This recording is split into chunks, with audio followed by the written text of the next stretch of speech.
Bonjour à tous, bienvenue dans la troisième vidéo de notre chaîne. Alors pour cette vidéo, on a choisi de s'intéresser aux inégalités sociales. Et donc aux inégalités sociales, qui constituent les causes et les conséquences de la fracture numérique. Et pour ce faire, on va vous présenter une théorie qui est la théorie des ressources développée par Dehaene, qui va s'inspirer forcément de Van Dijk, un autre auteur dont on a déjà parlé je pense. Alors voici le plan de cette vidéo. On va commencer par vous exposer les causes de la fracture numérique, ensuite ses conséquences, ensuite on exposera à proprement parler le modèle qui s'appelle la théorie des ressources donc, et on finira par vous parler de la théorie de l'accumulation des avantages, aussi appelée l'effet Mathieu ou l'effet Mathieu. Alors, premier point de cette vidéo, les causes. Donc qu'est-ce qui cause les fractures numériques? Qu'est-ce qui fait qu'on a des accès différenciés au numérique? En fait, l'accès à l'utilisation des technologies d'information et de communication résulte de choix posés par les utilisateurs potentiels. Et ces utilisateurs, ils sont confrontés à leurs préférences, mais également à des contraintes. En fait, dans leur appropriation, dans leur possession de ressources, ils sont limités par des contraintes. Et donc la supposition générale du modèle, ce sera que plus un utilisateur possède des ressources, plus il aura tendance à adopter davantage de technologies d'information et de communication. Alors, il y a 4 types différents de ressources qui sont distinguées. Tout d'abord, les ressources matérielles, donc ça, bien évidemment, comme vous pouvez l'imaginer, c'est le budget de la personne, ses ressources financières, tout simplement. Ensuite, les ressources cognitives, ça correspond aux capacités mentales que l'individu possède pour utiliser les technologies. C'est ce qui correspond à ses capacités à gérer l'information que les technologies lui renvoient. Ensuite, les ressources sociales, ça c'est plus particulier, donc c'est l'accès que la personne a à d'autres personnes qui peuvent lui fournir une aide ou une formation pour utiliser ces technologies d'information et de communication. Et aussi la possibilité d'avoir un feedback positif de son entourage sur l'acquisition, l'utilisation de ces technologies.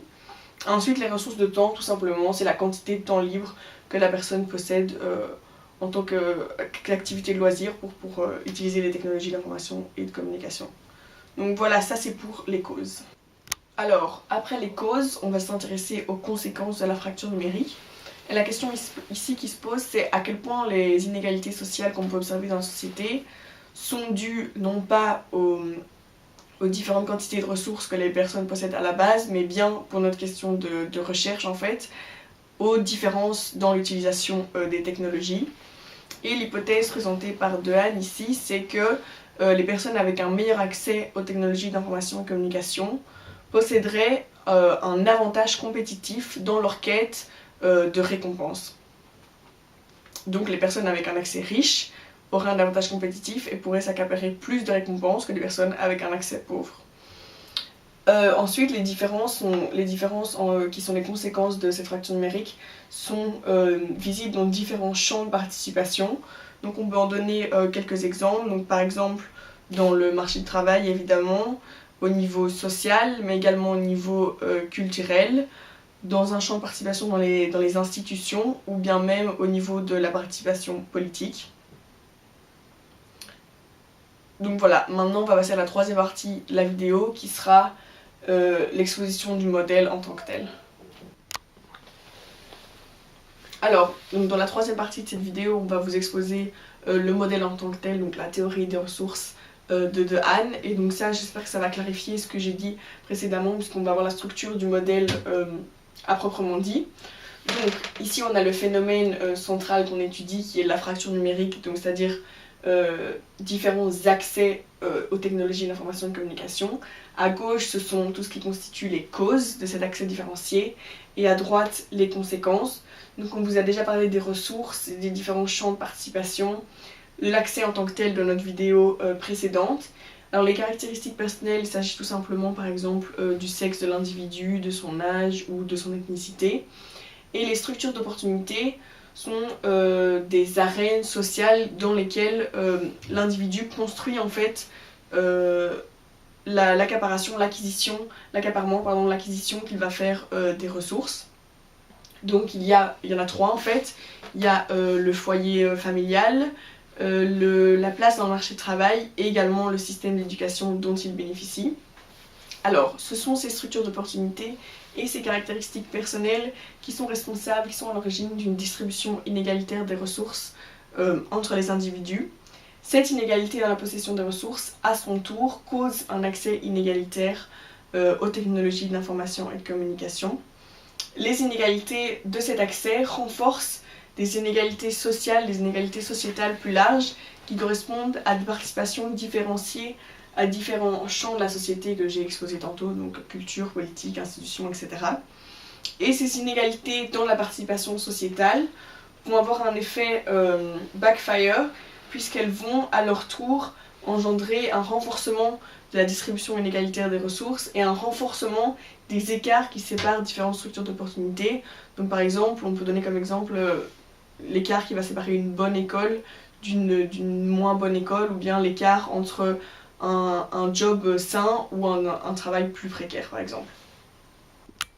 Alors, on a voulu terminer cette vidéo, donc il s'agit de notre point 4, par une explication du processus de la théorie de l'accumulation des avantages. C'est une théorie qui est à l'œuvre ici.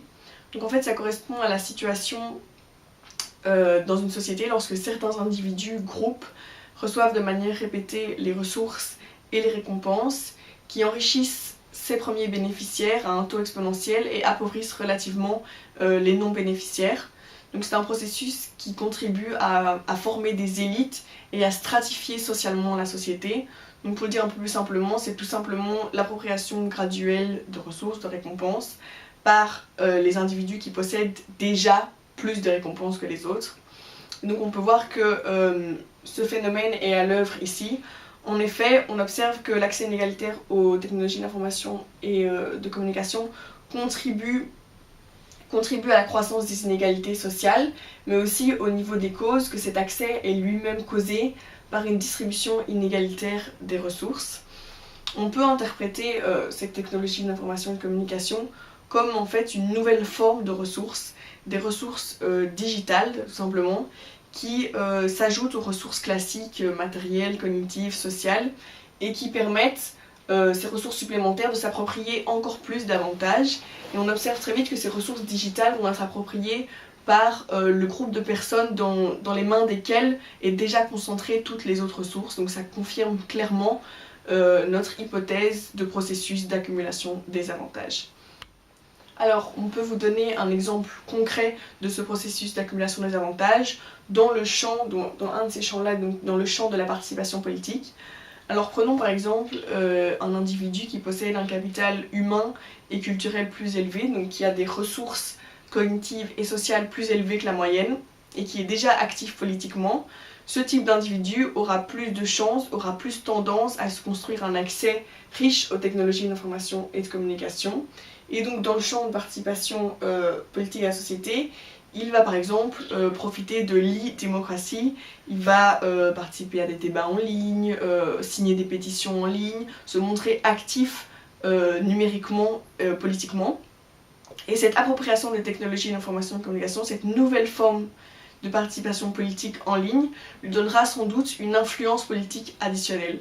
Donc ce qui correspond au phénomène de processus de l'accumulation des avantages. Une personne qui a déjà des ressources supplémentaires se construit un accès plus important aux technologies d'information et de communication, ce qui renvoie à une participation politique plus riche, puisque enrichie par l'e-démocratie, la participation politique en ligne, et donc ça lui donne encore plus d'avantages.